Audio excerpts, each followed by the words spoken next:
Halo sahabat Miraset, kembali lagi di Eureka Fact bersama aku Diras.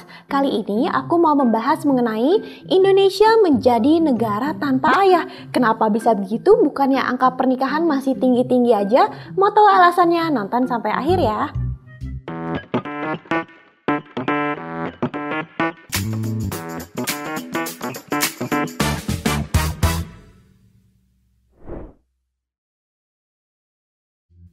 Beberapa hari lalu aku baca berita yang cukup mencengangkan tentang figur ayah Indonesia. Faktanya, Indonesia jadi negara fatherless ketiga di seluruh dunia. Fatherless sendiri itu apa?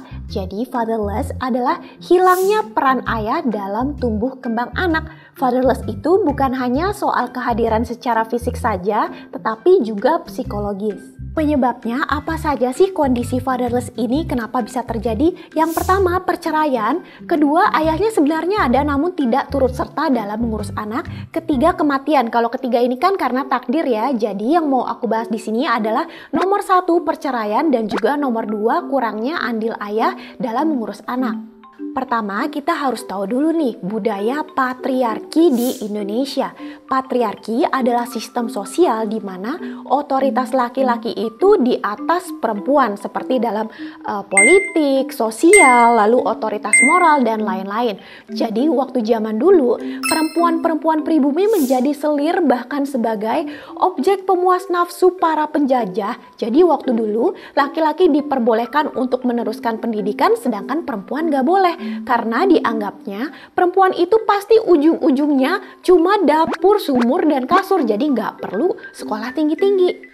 Hal ini membuat kita tuh mengkotak-kotakan jadi semua urusan rumah dikerjakan oleh ibu sedangkan ayah bertugas menafkahi. Nah, kita mesti tahu nih dampak anak tanpa kehadiran ayah tuh apa saja. Ternyata banyak negatifnya.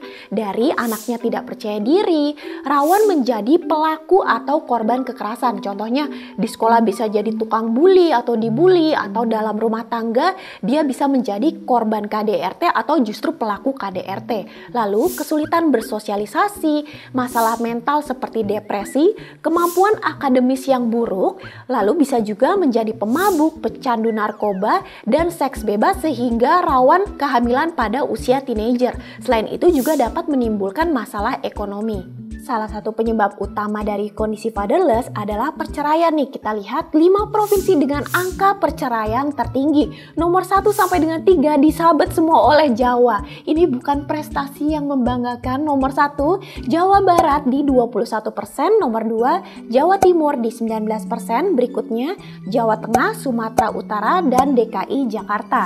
Total 447 ribuan kasus perceraian di 2021. Jadi kalau kita lihat nih penyebab cerai menurut Pengadilan Agama, 4 alasan paling banyaknya. Nomor 1, perselisihan. Jadi suami dan istri itu debat mulu, nggak cocok mulu.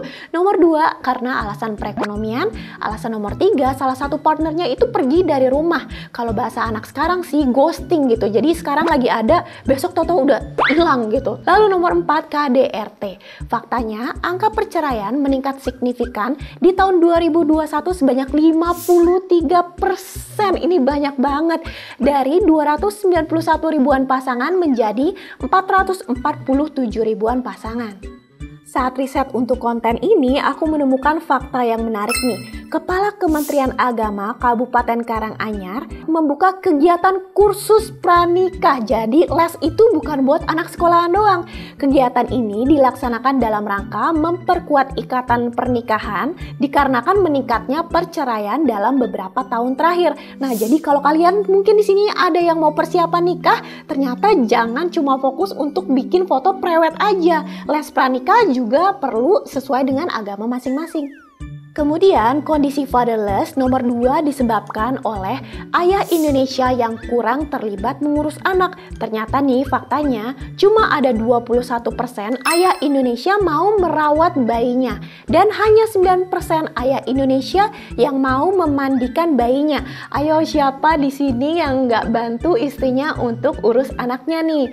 Faktanya ya, mungkin kalau kita pikirkan anak itu yang penting mandi, yang penting bersih aja. Ternyata nggak begitu. Menurut ahli, Jadi, memandikan anak itu butuh sentuhan tangan ayah dan ibu. Ibu mewakili kelembutan dan ayah mewakili ketegasan. Tapi tegas ini bukan berarti kasar, namun tegas itu berarti anak itu merasa memiliki sosok pelindung. Sahabat Miraset, tahu nggak sih kalau bayi yang kerap mendapatkan perawatan dari ayah pada usia 0 hingga 6 bulan ternyata kemampuan motoriknya itu lebih baik dibandingkan yang tidak diurus oleh ayahnya. Masalahnya bukan hanya kemauan dari sang ayah itu mau atau enggak, tapi ada faktor lainnya nih. Menurut kalian, cukup nggak sih cuti melahirkan orang tua di Indonesia? Untuk ibu diberi cuti 3 bulan, sedangkan ayah itu diberikan cuti 40 hari. Kalau dilihat Indonesia sekarang ini menduduki posisi nomor 3 di seluruh dunia sebagai negara yang fatherless, sepertinya ini masih belum cukup ya.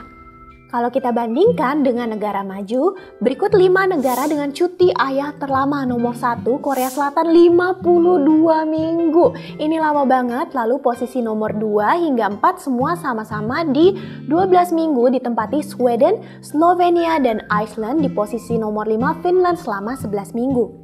Aku mau nanya nih ke kalian, kalau misalnya di Indonesia cuti ayah diperpanjang, menurut kalian efektif atau enggak ya? Karena kalau kita lihat nih faktanya, tidak ada perbedaan signifikan dari usaha sang ayah untuk ikut mengurus anak dan mengurus rumah, meskipun istrinya juga sama-sama berkarir. Kita kan saat ini banyak sekali perempuan yang sudah berkarir dan dapat membantu untuk membiayai rumah tangga juga bersama suaminya. Tentunya banyak juga dong suami yang terbantu. Namun di sisi lain ternyata suaminya masih banyak yang mager nih. Jadi menurut aku pribadi tidak bisa cutinya saja diperpanjang, ntar suaminya di rumah tapi toh mager juga. Jadi harus ada niat dari suaminya dan juga dukungan regulasi dari pemerintah perihal cuti sang suami.